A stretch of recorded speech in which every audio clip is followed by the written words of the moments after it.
A'udzubillahi minasyaitonirrajim. Bismillahirrahmanirrahim. Alhamdulillahirabbil alamin wassalatu wassalamu ala asyrafil anbiya'i wal mursalin wa ala alihi wa sahbihi ajma'in. Alhamdulillah, bersyukur pada Allah Subhanahu wa taala, pada pagi ni kita sama-sama dapat bersama lagi dalam sesi Al-Quran bersama dengan Al-Quran, sesi tafsir ringkas daripada setiap muka surat Al-Quran. InsyaAllah pada pagi ni kita akan bersama-sama dalam surah Al-Ahzab. Muka surat kita pada kali ini adalah 422. Jadi insyaAllah siapa-siapa yang ada mashaf boleh buka lah, boleh buka, boleh tengok. Siapa yang ada Quran terjemahan better lah, boleh tengok juga terjemahannya insyaAllah, supaya kita sama-sama dapat memetik lah apa yang terbaik daripada yang dapat kita dapat lah pada pagi ni daripada setiap muka surat Al-Quran.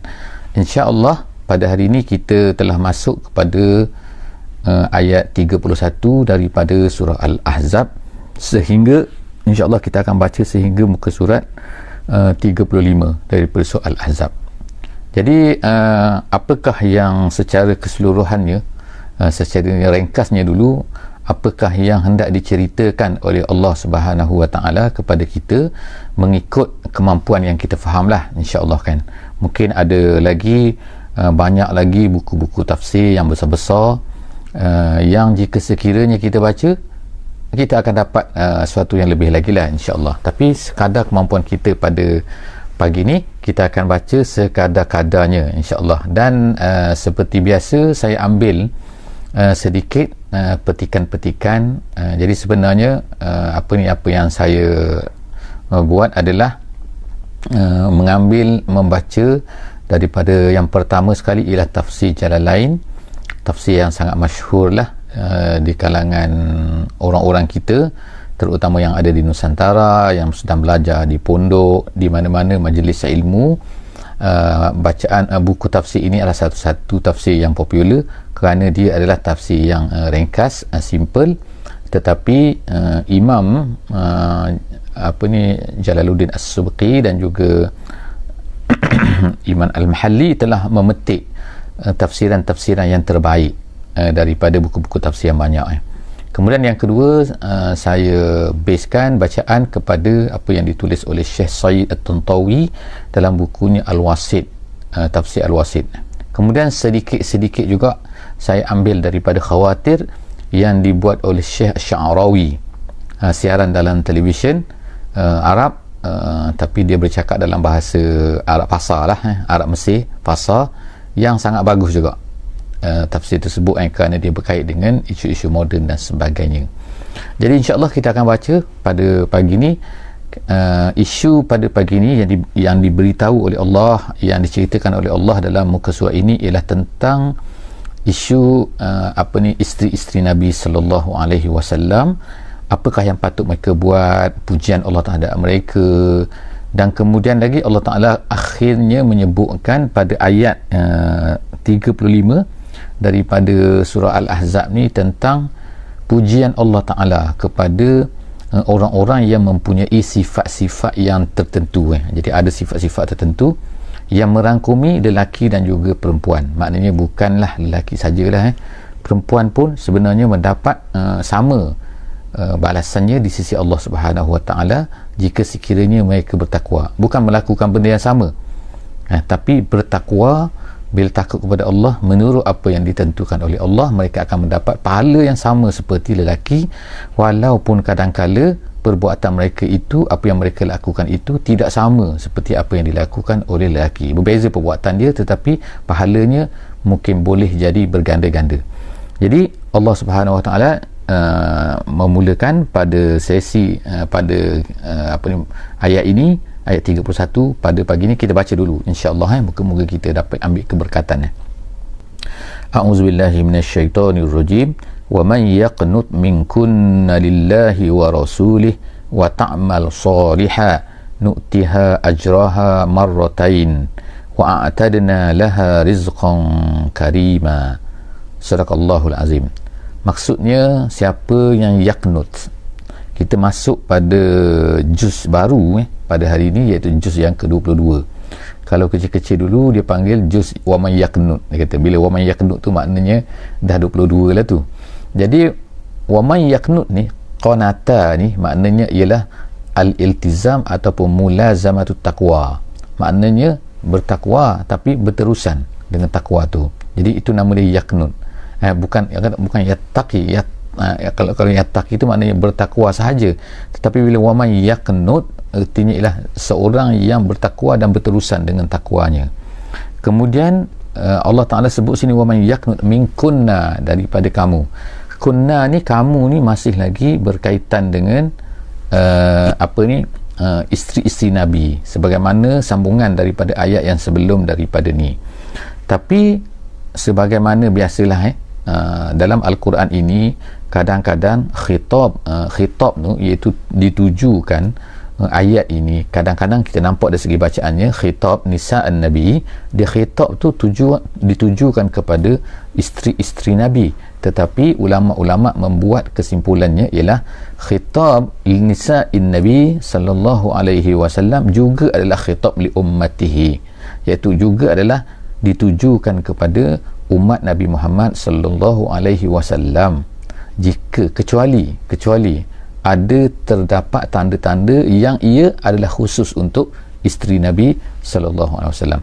Jika sekiranya khitab itu ditujukan itu kepada isteri Nabi dan tidak ada tanda bahawa ianya bukan khusus untuk isteri Nabi sahaja, maka pada ketika itu maka ianya adalah terpakai kepada semua orang Islam. Itu kaedahnya yang ditetapkan oleh ahli tafsir. Jadi dalam ayat ni, wa man yaqnut minkunna lillahi wa rasulihi wa ta'mal salihan nu'tiha ajraha marratain. Ini adalah khusus untuk isteri Nabi. Isteri Nabi, mereka ini akan dapat pahala 2 kali ganda kalau mereka ni berbuat baik. Beramal soleh. Dalam bacaan sini, dalam bacaan kita, bacaan Asim, iaitu wa ta'mal salihan. Tapi ada bacaan lain dia baca dengan wa ya'mal salihan. Tak apalah, itu just kita sebutkan tentang bacaan-bacaan, takut kita kadang-kadang terdengar orang baca kan, ada bacaan begitu, maka ia juga adalah betul, wa ya'mal salihan. Jadi 2 benda lah, yaqnut dan juga amal soleh daripada isteri-isteri Nabi, maka mereka ni akan mendapat 2 kali ganda pahalanya. Wa atadna laha rizqan karima, dan juga Allah Ta'ala tambah lagi, bila masuk syurga dia akan mendapat rizqan karima. Rizqan karima maknanya rezeki yang mulia. Berapa banyak? Serah kepada Allah Subhanahu Wa Ta'ala. Pengajaran daripada ayat ini ialah Allah Ta'ala ada membezakan sedikit isteri Nabi dengan bukan isteri Nabi. Kalau mereka ni buat kejahatan, buat yang tak baik, mereka akan dikenakan 2 kali ganda kejahatan, dosanya. Tapi bila buat baik, mereka akan dapat. Jadi sebab itulah kat sini apa yang dapat kita faham ialah kan, dalam hidup kita pun kadang-kadang kan, orang yang baik, dia ni ada tempat di dalam masyarakat kan. Kalau dia buat baik, mungkin dia akan dapat sepatutnya diberi kelebihan. Jadi kita tak perlulah cemburu, kedengki dan sebagainya. Tetapi dalam masa yang sama, jika sekiranya dia buat kejahatan, dia buat salah, maka kadang-kadang dia akan dimalukan dan sebagainya kan, lebih daripada orang biasa. Jadi sebab itulah maknanya orang-orang yang mempunyai kedudukan ni kena jaga-jaga. Iaitu apa? Sebab mereka ini menjadi tauladan, mereka ni menjadi under spotlight kan. Orang nak tengok, orang sentiasa tengok kan apa-apa yang berlaku. Netizen nak tengok kan, netizen akan sebarkan kalau benda ni berlaku kepada orang yang VIP ke VVIP, tak kira lah kan, orang yang ada kedudukan. Jadi isteri-isteri Nabi di sini, mereka ni adalah macam VVIP lah kan, orang istimewa, dan Allah Ta'ala letakkan keistimewaan itu di sini dari segi pahala dan juga dosa. Seterusnya ialah ayat yang ke-32, ya nisa an-nabi lastunna ka ahadim minan nisa. Wahai isteri Nabi, kamu ni tak macam perempuan-perempuan lain. Allah Ta'ala kata, ini taqaitunna fala takhda'na bil qawli. Jadi di sini kalau ikut macam susunan lah kan, perkataan, dia kata, jika sekiranya kamu bertakwa, maka jangan kamu menundukkan kata-katamu. Bukanlah maknanya kalau kamu tak bertakwa, tak apa nak tundukkan, nak cakap macam mana pun. Tak. Maksud di sini ialah salah satu daripada sifat takwa tu ialah mestilah seseorang itu, seorang perempuan, janganlah dia ni menundukkan kata-kata iaitu apa, menurut tafsiran macam-macam, tapi tafsiran yang biasanya, yang popularnya ialah bercakap dengan gaya yang mana memberi impak kepada orang mendengar tu sehingga terasa apa, terasa ada kecenderungan hati kepada, memang betul Allah Ta'ala dah jadikan macam tu, perempuan bila dia bercakap suara lembut dan sebagainya, maka ni kalau suara biasa tak apa, sebab apa Allah Ta'ala sebut pun sini kan, waqulna qawlan ma'rufa, berkatalah dengan kata-kata yang baik. Maksud kat sini secara tabi'i, makna secara bercakap seperti biasa. Jadi yang tak boleh di sini Allah Ta'ala sebut bercakap dengan suara-suara yang lembut, yang menarik-narik, yang mendayu-dayu, yang lain. Jadi sebab itulah di sinilah ulama-ulama telah menyebutkan bahawa nyanyian, bila perempuan tu dia menyanyi, maka suara dia tu adalah tak boleh lah, sebab penyanyian ni memerlukan kepada keelokan dan sebagainya, keindahan suara kena adalah kan cara macam tu. Jadi sebab itulah maknanya ulama-ulama sebut sini nyanyian perempuan kalau dah besar, orang tu dah besar kan, maka ada satu benda yang dilarang. Jadi kemudian seterusnya, ini berdasarkan kepada ayat ni, fala takhda'na bil qawli, jangan kamu rendahkan, tundukkan, cantikkan, mendayu-dayukan perkataan, fayatma'allazi, Allah Ta'ala bagi sebut, Allah Ta'ala bagi sebab kenapa tak boleh benda ni, maka fayatma'allazi fi qalbihi marad, akan ada perasaan, keinginan orang-orang yang ada di dalam hatinya penyakit. Jadi siapa yang tak ada penyakit? Semua kita ni ada penyakit kan, penyakit hati, penyakit dalam hati, bukan pasal sakit hati, tapi penyakit dalam hati kan. Kita ni mana selamat kan, Nabi SAW sajalah yang selamat benda ni kan. Tapi kita sebagai manusia, even para sahabat pun di zaman Nabi SAW kan, ada pernah berlaku tu kan dalam isu hijab. InsyaAllah kita akan baca tentang perkara tentang hijab ni dalam ayat-ayat berikutnya insyaAllah kan. Tapi ceritanya sangat menarik, jadi saya akan ceritalah kan apabila tiba masanya nanti kan, iaitu dipanggil ayatul hijab ayatul hijab insyaAllah. Jadi sekarang ni cerita pasal ni tabarruj. Ayat sekarang ialah Allah Ta'ala sebut jangan melunakkan kata-kata, melembutkan kata-kata, tapi bercakap bukan tak boleh, waqulna qawlan ma'rufa. Sebab itulah menurut pendapat yang masyhur, bercakap ni bukan aurat bagi perempuan, suara perempuan bukan aurat, tetapi bila ditundukkan, bila dilembutkan, itu jadi masalah kat situ. Kemudian ayat 33, waqarna fi buyutikunna. Qarna ada yang bacaan dengan wakirna, jadi ada bacaan baris bawah, kirna waqarna gitu jadi qarna ataupun kirna ni apa maksud dia? Ialah mudah saja, iaitu kena ada kecenderungan, kesukaan dalam hati perempuan ini, iaitu berada di rumah.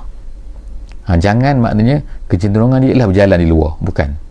Kecenderungan yang Allah Ta'ala ajar, minta kita kepada perempuan semua ialah qarna, hendaklah kamu berada di rumah. Fi buyutikunna, di rumah-rumah kamu, tak kiralah yang kahwin ke tak kahwin, kecuali ada keperluan syar'i. Apa keperluan syar'i itu tu? Banyak. Jadi kita boleh senaraikanlah, seperti contohnya ialah pergi haji. Contohnya ulama sebut ni pergi sembahyang kan, pergi sembahyang jemaah. Contoh apa lagi? Disebut pergi bekerja jika sekiranya perlu. Kerja tu perlu kepada dia kan. Apa lagi contohnya ialah membuat apa-apalah amal-amal yang mana tidak boleh dibuat kecuali oleh perempuan saja. Jadi dia berbeza keluar dengan sebab, dengan saja-saja suka keluar, saja-saja tak suka duduk di rumah, itu adalah masalah. Jadi sebab apa? Sepatutnya kalau tak ada apa-apa, dia kena ada di rumah, berada di rumah. Kenapa rumah ni? Adakah maksudnya mesti rumah? Tak, maksudnya ialah ruang yang tertutup, tidak berada di hadapan lelaki-lelaki yang tidak perlu. Jadi maknanya kalau tak perlu, lebih baik dia ni melindungkan diri. Jadi sebab itulah daripada sinilah kan maka ulama-ulama telah membuat berbagai hukum lah tentang isu boleh tak saja-saja duduk depan, berjalan-jalan depan lelaki, saja-saja duduk memperagakan diri depan lelaki, saja-saja naik atas pentas, tak ada kerja kan tak. Contoh ni, jadi benda-benda ni semua adalah disebutkan oleh para ulama. Jadi kecenderungan yang Allah Ta'ala nak bina kepada perempuan ialah jangan suka berada di hadapan lelaki dan kalau boleh mengelakkan diri daripada dilihat. Itu konsep dia kan, kecuali kerana keperluan yang tak boleh tidak lah kan. Jadi makna kat sini waqarna fi buyutikunna, kemudian yang kedua wala tabarrajna tabarrujal jahiliyatil ula. Allah Ta'ala kata jangan kamu bertabarruj. Jadi apa maksud tabarruj ni? Tabarruj ni asalnya daripada al-baraju. Al-baraju ni dalam bahasa Arab maknanya mata luas. Tu al-baraj. Kemudian lagi orang Arab telah menggunakan perkataan baraj ni, baraju ni ialah seperti contohnya safinah, kapal ataupun bot yang mana disebut itu al-barajak. Bila sebut safinah barajak, iaitu artinya apa? Iaitu bot yang tak ada atap tu, yang tak ada penutup. Gitu, makna kita boleh tengok apa yang ada dalam bot tu. Jadi maksud tabarruj ialah membuka satu benda yang sepatutnya ditutup. Gitu membuka satu tempat yang sepatutnya ditutup. Jadi bila buka sepatutnya ditutup, itu nama dia tabarruj. Jadi ulama-ulama tafsir menceritakan tentang benda seperti Mujahid, seperti Ikrimah dan lain-lain lagi, menyebutkan tentang apa yang dibuat, apakah yang dimaksudkan dengan tabarruj jahiliyah al-ula ni. Jadi antaranya yang disebut oleh mereka ialah yang disebut itu tabarruj cara maksud jahiliyah ni ialah ada banyak-banyak pendapat juga. Maksud jahiliyah inilah adakah jahiliyah dulu ataupun orang-orang yang terdahulu. Jadi ada yang sebut maksud dia yang terdahulu, tak kira lah zaman jahiliyah ke tak zaman jahiliyah ke, ataupun maksud dia lah yang dilakukan oleh orang-orang perempuan di zaman jahiliyah dulu. Jadi jahiliyah dulu ni boleh jadi pula sekarang ni kan. Sekarang ni kadang-kadang hebat lah kan. Kenapa apa? Tapi dia punya konsep ni sama. Konsep ni adalah apa? Itu yang dibuat dulu ni kenapa? Jadi antaranya yang disebutkan oleh ulama-ulama tafsir ni, dia kata bentuk mereka ialah kalau mereka ni berjalan ataupun berada, dia suka berada di depan lelaki. Ada yang menyebutkan dia kata ialah dia kata sini baina yaday rijal gitu kan. Jadi itu cara pemikiran dia suka duduk di hadapan lelaki. Yang keduanya ada kata iaitu mereka pakai pakaian tapi pakaian mereka terbuka saja, tak ikat lah macam ni lah macam ni. Jadi sebenarnya kita nak katanya fashion kan. Jadi zaman sekarang ni kan macam-macam fashion kan. Ada dalam Astro kan TV rancangan khusus iaitu fashion. Dia kerja berjalan je, catwalk, hari-hari catwalk kan, duduk pusing kan, keluar pakaian baru, ada pereka fashion baru kan. Jadi fashion semua tu adalah untuk menarik. Kat mana dia mengkaji dari segi psikologi manusia suka apa, suka tengok macam mana, bentuk macam mana kan. Jadi semua tu adalah benda-benda yang jika sekiranya adalah dengan tujuan untuk menunjuk, maka dia akan jadi tabarruj al-jahiliyah al-ula. Jadi Allah Ta'ala larang benda tu, wala tabarrajna tabarrujal jahiliyatil ula wa aqimnas solata wa atinaz zakata wa ati'na Allaha wa rasulah. Kemudian Allah tersebut, wahai perempuan semua, dirikanlah solat, tunaikanlah zakat, kalau wajiblah kan, dan kemudian taatlah kamu kepada Allah, taatlah kepada Rasul. Innama yuridullahu liyuzhiba ankumur rijsa ahlal bait wa yutahhirakum tathira. Allah sebut kat sini, iaitu Allah Ta'ala kalau kamu buat benda-benda tu semua, sesungguhnya Allah Ta'ala nak menghilangkan, membawa pergi, liyuzhiba ankum. Jadi zahaba'an, zahaba ila ada dalam bahasa Arab kan. Kalau zahaba'an maksudnya menghilangkan, kalau zahaba'an menghilangkan, zahaba ila makna pergi, zahaba ila madrasah kan. Jadi makna kat sini liyuzhiba ankum ar-rijsa, Allah Ta'ala nak hilangkan daripada kamu keburukan, kejahatan, wahai ahlal bait. Siapa ahlal bait sini? Banyak pendapat ulama lah tentang isu ahlul bait yang disebutkan kat sini.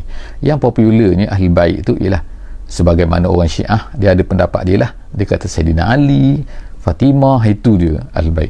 Tapi menurut pendapat jumhur ulama di sini, sebagaimana yang disebutkan dalam ayat di sini, oleh kerana ayat di sini menceritakan tentang isteri-isteri Nabi, jadi ulama-ulama tafsir kata bahawa maksud ahlul bait kat sini ialah semua isteri-isteri Nabi dan orang-orang yang telah ditentukan disebutkan di dalam hadis-hadis. Jadi kita berpegang kepada pendapat ni, iaitu pendapat sebenarnya ahlul bait ini bukan hanya yang 5 orang tu, ataupun 6 orang yang dikatakan oleh Syiah, tapi sebenarnya adalah termasuk isteri-isteri Nabi. Ini Syiah tak sukalah, sebab Syiah tak boleh dia, Aisyah tak boleh dia, bagi dia.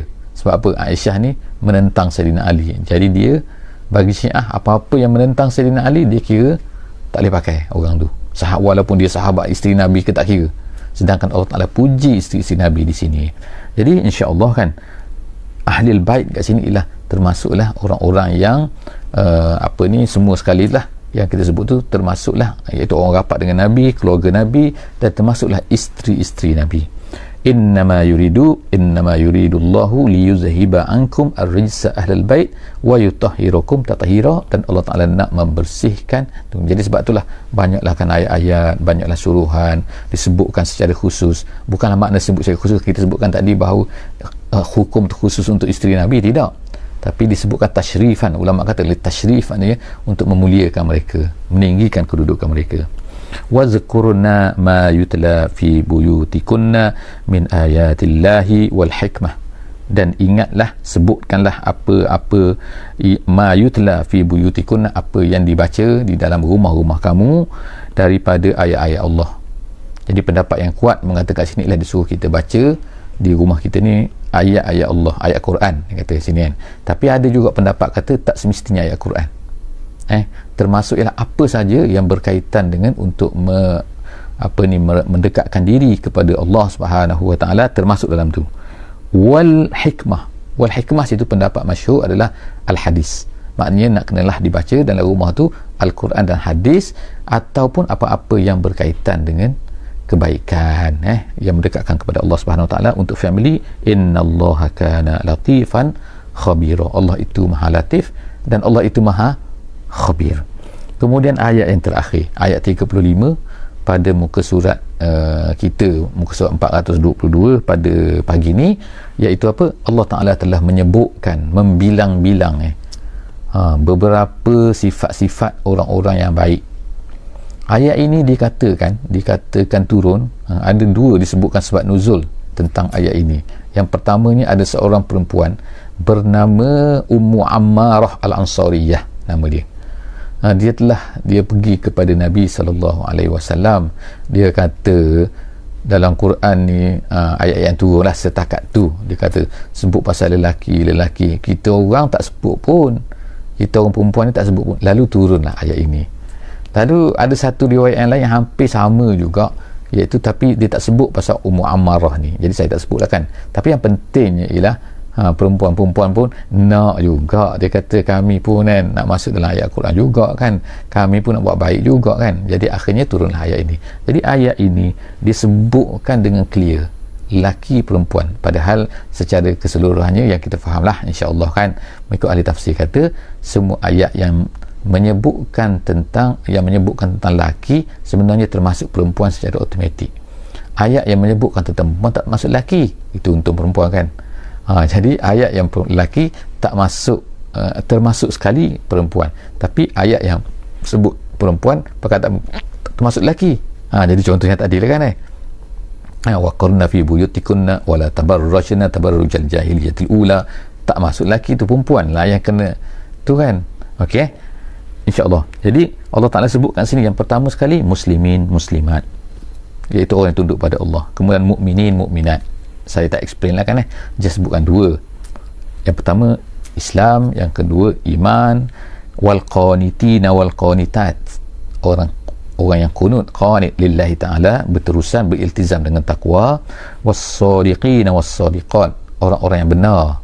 Yang benar ni banyak lah kan, yang kita sebut baca lah tadi kan, sebelum ni kan, iaitu orang yang sadaku ma'ahadullah alaih tu dan sebagainya lah, orang yang benar dengan Allah maknanya. Kemudian tu lagi as-sabirina was-sabirat, orang bersabar. Wal khashi'ina wal khashi'at, orang yang khusyuk, takut, rendah hatinya kepada Allah kan. Kemudian lagi wal mutasaddiqin wal mutasaddiqat, orang yang banyak bersedekah.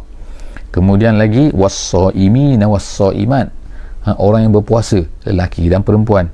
Wal hafizina furujahum wal hafizat, orang yang menjaga kehormatan dirinya, kemaluannya dan sebagainya lah kan, yang menjaga. Kemudian wazzakirinallaha katsiran wazzakirat, orang yang banyak ingat pada Allah.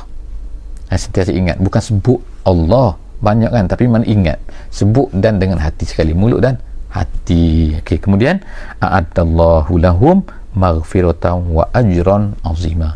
Orang yang macam ni Allah Ta'ala sediakan bagi mereka ini apa? Pahala, keampunan satunya, dan juga pahala. Keampunan dan juga pahala. Keampunan ni penting bagi kita kan, sebab apa? Pahala, kita kata kalau banyak pahala boleh masuk syurga, betul. Tapi kalau banyak dosa juga, maka Allah Ta'ala akan bersihkan kita dulu, masuk neraka dulu. Sebab apa nak bersihkan tadi dosa? Sebab itulah kita kena ada maghfirah. Bila ada maghfirah, kita dapat keampunan, maknanya kita bersih daripada dosa-dosa kita tu, tinggal pahala saja. Jadi tak ada masuk neraka. Jadi sebab itulah penting bagi kita, walaupun kita ni orang beriman kan, kita ni kalau ada dosa perlu dibersihkan. Macam mana nak bersihkan? Dengan istighfar, dengan bertaubat kepada Allah Ta'ala, maka barulah dia bersih. Bila bersih, kita tak perlu lagi, tak akan dimasukkan dalam neraka lagi kan, terus masuk syurga walaupun amalan sedikit.